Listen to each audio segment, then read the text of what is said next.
Here yet, but I went live. I shared it on Facebook just now. There is a couple here, but one's working on a Bible class and they have access to this. I'm going to make it live a little later so they can watch it later if they want to.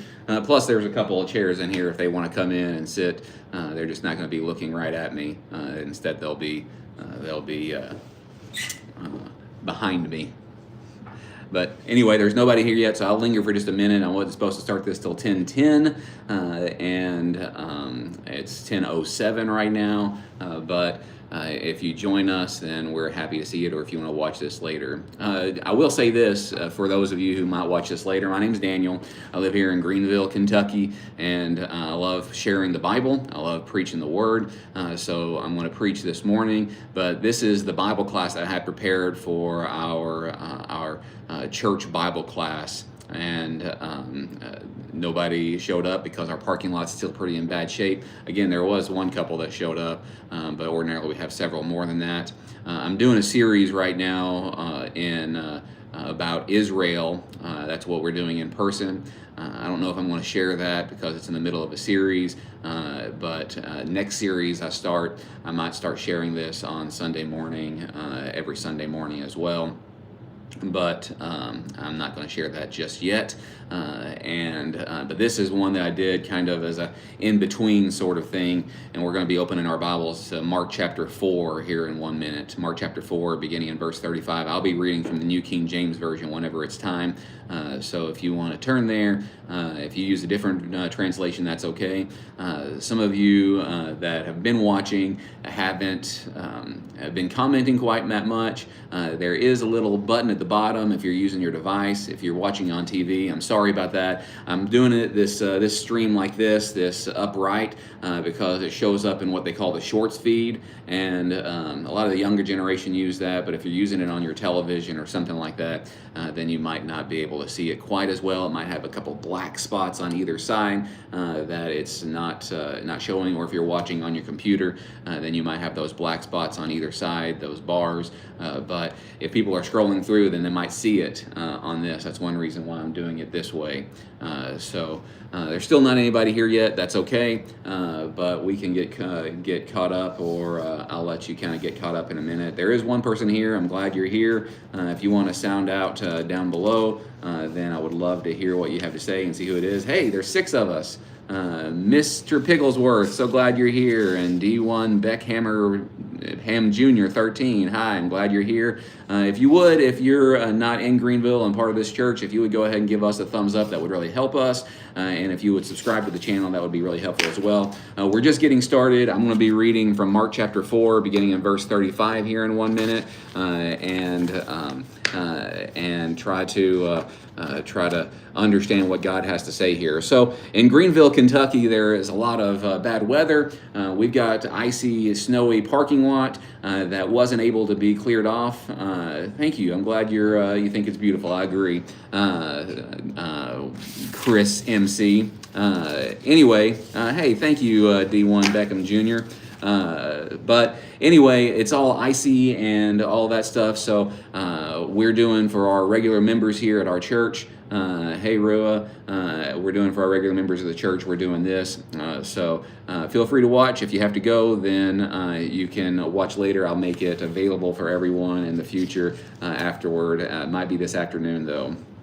So there's snow, ice in the parking lot. There's a lot of people staying in. We understand that. We appreciate that. But sometimes there's storms in life, isn't there? We're not in control of these storms. Who is in control? God.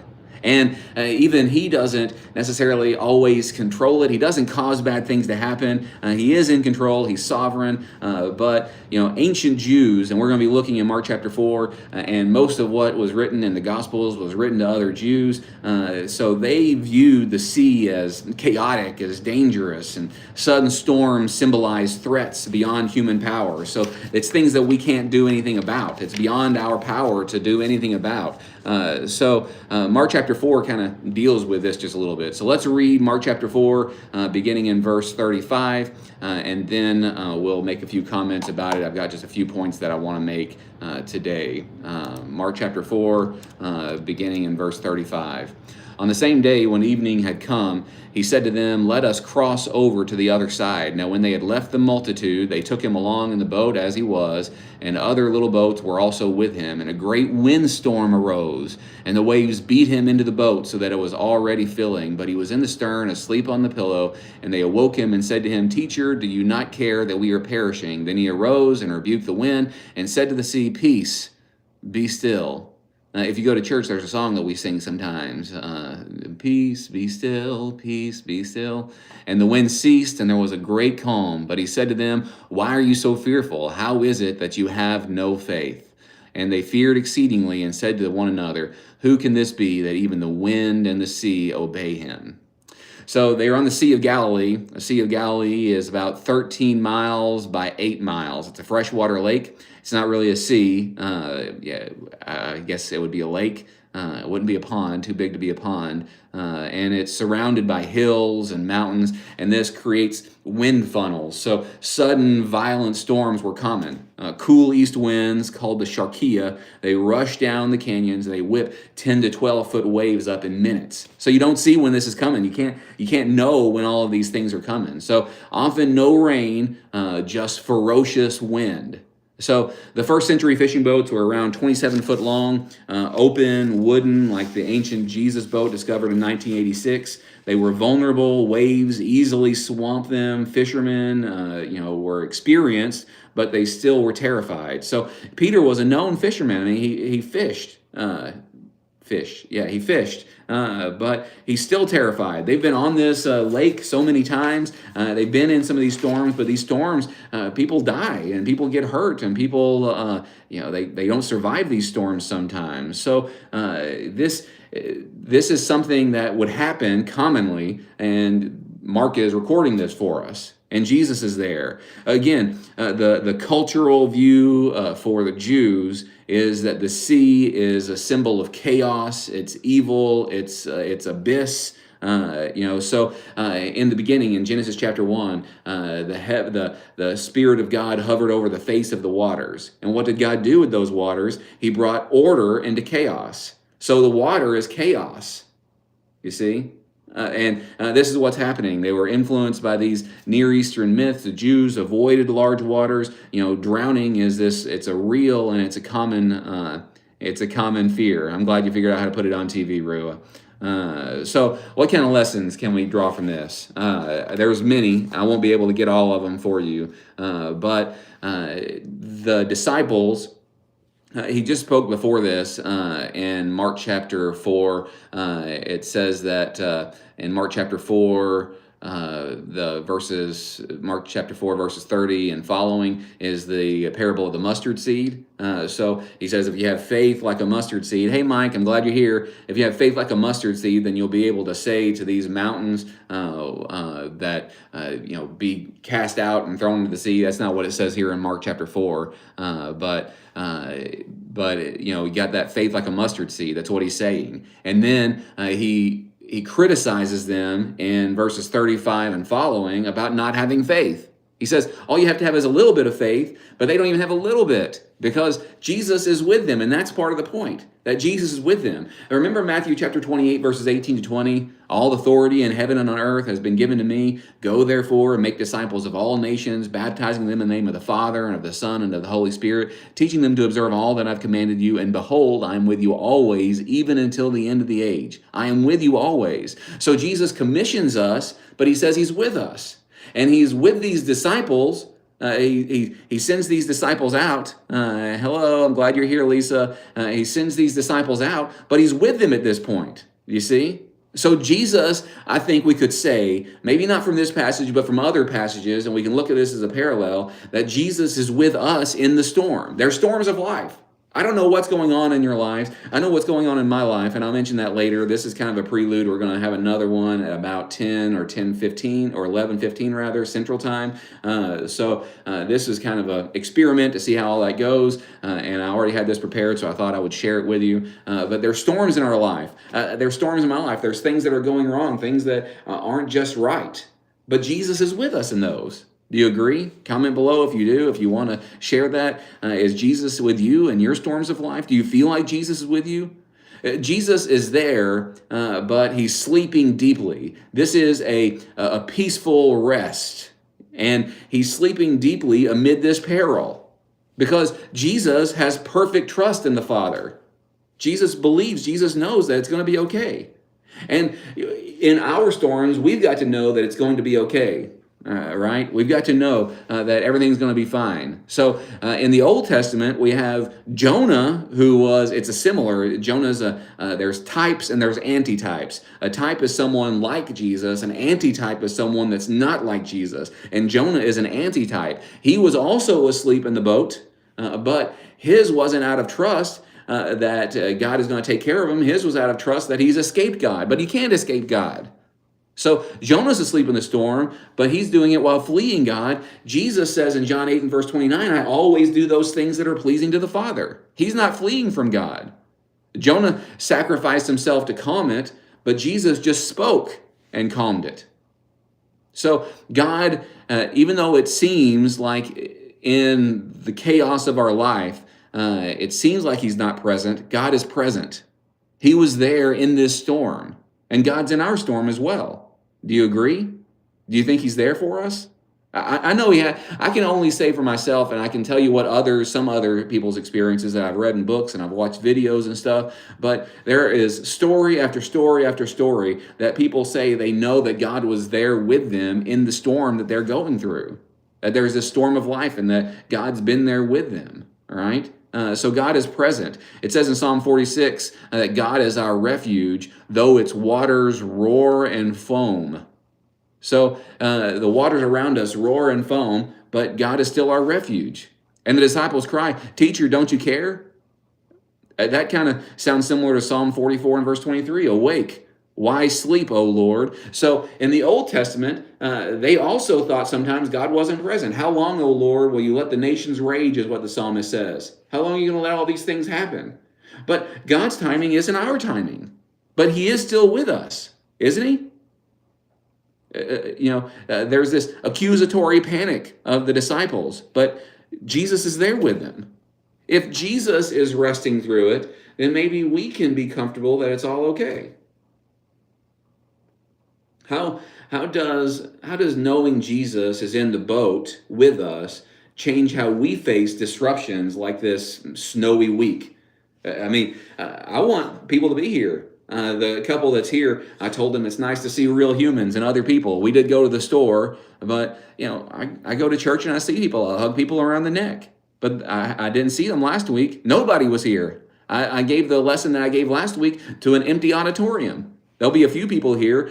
Somebody already told me he was going to come, so I didn't have to give it to an empty auditorium, and we'll sing a few songs and we'll worship God together, and then I'll preach, and then those of you who are at home can worship as well. But I miss that. So it's thrown a wrench in my week. This isn't the way I had envisioned it. I had envisioned it differently. I'm thankful that we have this avenue that, through YouTube and Facebook and others. I would have, for those of you who are members here, I would have gone live on my Facebook page, Greenville Bible Lovers, but it's a new page. It's less than 60 days old, and I couldn't go live from there. So after 60 days, I'm going to try to figure out if I can go live on both at the same time to get it to more people. And if you like kind of this, then I can maybe start recording and going live every time that we're here together on Sunday morning and Wednesday night and other times if we get together as well. But that's the question. How does the snow this week, how does the things that go wrong, some people without power, how does it change how we face disruptions? That's point one. But number two, I think we can see from this passage and others that Jesus has authority over the storm. In verse 39, he gets up and he rebukes the wind, and he said to the sea, "Peace, and be still." So this is really more pregnant with meaning than sometimes we envision, because you look at all the other prophets, you look at other men and women of God, and they never controlled the weather. They prayed sometimes. Elijah prayed, and weather came, rain came. But they didn't control the weather. They prayed and asked God to do it. So God alone controls the weather, and God alone controls chaos. Psalm 107, verse 29, he made the storm be still and the waves hushed. That's God. Psalm 89 and verse 9, saying to God, you rule the raging of the sea. When its waves rise, you still them. Who stills them? God. Job 37 and verse 6, God commands the snow, frost, hail, and wind. Also in Psalm 147, Nahum 1 and verse 4, and Isaiah 51, God rebukes the sea and divides the water. And what's fascinating about this is it uses the word rebuke. This is the same word Jesus used for demons. He rebuked demons. So just before this, or just after this, he cast some demons into the swine. And other times when we see this word rebuke, that's the word that he uses for demons. So he rebukes the storm as a chaotic force to silence. So that's not saying that this storm that came up for them was demonic. It could have been. Sometimes Satan is called the prince of the power of the air. He has authority here. It could have been, some demonic activity, but I'm not saying it was or wasn't, but he rebukes it because Jesus has more control. As much power and control as Satan has, Jesus has even more. So that should calm us. So Jesus is in the boat with us. How does that make you feel? It should make you feel more comfortable and make you feel better. But whenever these storms of life, Jesus is more powerful than all of those things. Do you see? Does that make sense? So he says, peace, be still, be silent, be muzzled. And the result was this immediate great calm, a total reversal of the great storm that was there. So there was great calm, but before that there was a great storm. So Jesus' peace can override the storms in our life, right? The New Testament says, cast your cares on him, for he cares for you. Jesus can deal with the storms better than we can. These storms, that things aren't going right in our life, and we worry about it. How am I going to pay my bills? How am I going to deal with this health issue that I have? How am I going to deal with this scoundrel that I work with? This employer, this person that is rude to me and mean to me? How am I going to deal with these people? Well, God can deal with it. He's more powerful. Do you see? Only Yahweh commands these elements as far as compared to humanity. No human prophets do. And this, echoes creation. In Genesis 1, the waters were separated. And in a polytheistic region, this would claim divinity. In the Old Testament, in the book of Jonah, Jonah says whenever they ask him who he is, he says, I'm a Hebrew and I serve the creator of the earth and the world. And they get scared because they know he's the creator, right? That's God. Even the other gods, they didn't claim creation in the same way. Sometimes in other religions, a male god and a female god would get together and that made the earth. But Jesus, the Word, God, made it through his words. He spoke it into existence. So, what does it mean that the same Jesus who is in the boat with us who calms Galilee's storms, can speak peace to our personal storms? Whatever problem you have, Jesus is bigger. And you might still have the problem. Some people make the mistake that when you become a Christian, they say that God will solve all your problems. And he will ultimately, because Jesus is going to come back one day and he's going to fix everything that's wrong. We're working on it now. We're part of the kingdom of God. We're his hands and feet. We're the body of Christ. So we're working on it now, but he's going to fix everything else. Everything else that's wrong. All those things that are wrong, he's going to fix. So Jesus can heal those things. The mistake that we made is that we think that he's going to do it right now, and in our timing, his timing is different. You see? So third lesson is that we need to have faith over fear. God did not give us a spirit of fear or of timidity, but of boldness. Why are you so afraid, he says in verse 40? Why are you so fearful? Have you still no faith? And he just said before this, that if you have faith like a mustard seed, this tiniest of seeds can make this huge plant, this thing that looks like a tree. The pre-calm fear is the Greek word delos. It's cowardly, it's timid panic. and the post-calm fear. So the storms are raging. It was cowardly fear. It was timid fear. It was panic fear. But then there's fear after this as well. Verse 41, they feared exceedingly. This is a great reverent awe, fear of God.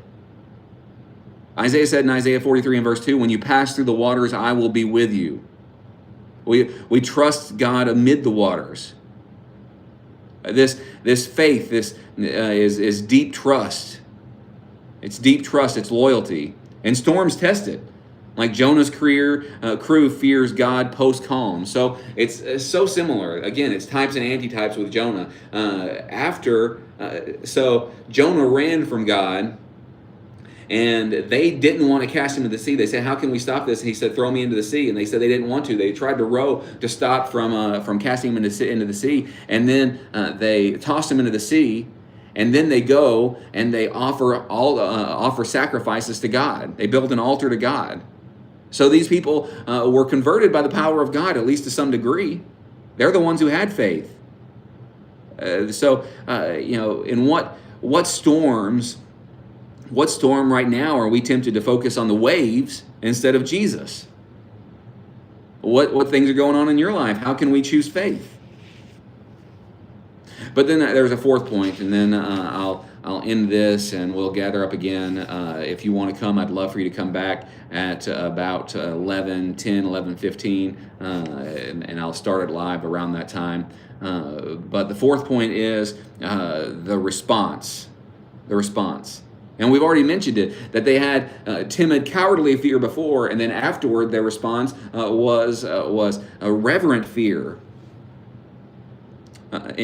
Who is this then, is what they ask. Who is this?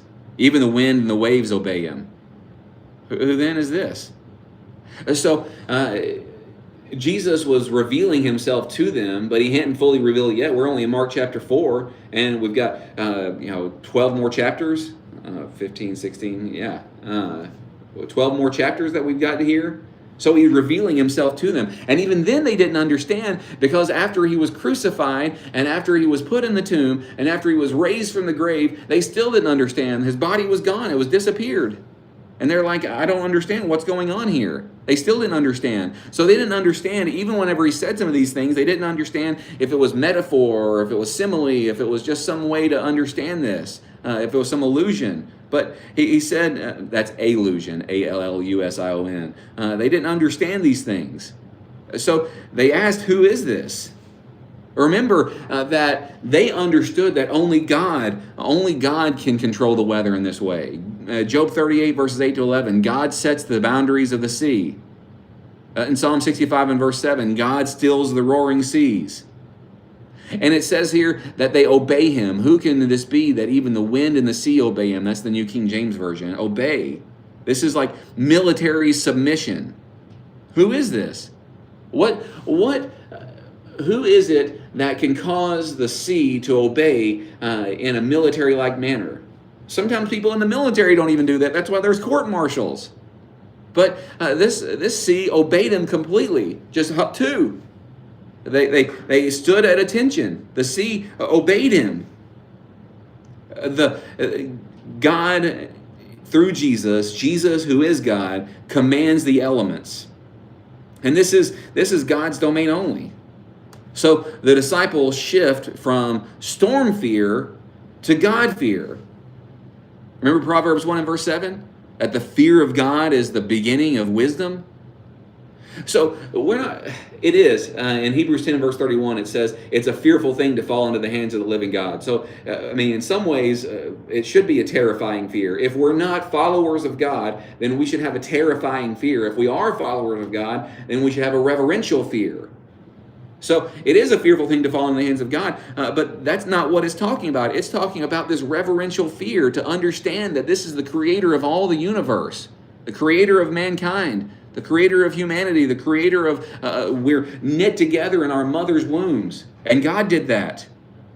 And whenever we have this reverential awe, then it will lead to worship. We recognize that Jesus is Lord over creation. Does this and there's not been a lot of comments on here, and that's fine. But does this make you, stories like this about what Jesus did, does it make you, put you in awe of Jesus? Jesus, I mean, he's incredible. Controlled the weather. So again, the question is that we're trying to get through in this is what storm? Is it, is it literal weather? Are you without power and you're watching via cell service? We were worried about that a little bit. Not too worried. Rua was, my wife. But about power going out and not having heat. We didn't have a backup source of heat. What is it? A literal weather? Is it health? Is it uncertainty? Is it in your job? What kind of storm are you facing? How does Jesus' presence and authority encourage you? Read Psalm 107 this week, or read Psalm 46, and pray specifically to thank God for control over the chaos. Ask for peace in your heart, and your family, and those people in your life, for peace amid these disruptions, and encourage someone. I'm glad you're here. Come back again in about 40 minutes or so. And in 40 minutes or so, we're going to go live. And I've got another lesson prepared. And I hope you'll be here. If you haven't subscribed or gave it a thumbs up, there's 10 people here, 6 thumbs up. If you haven't done that, that would really help so more people can see these things and more people can see the channel. I would really appreciate that. All right. Love you guys. Appreciate you.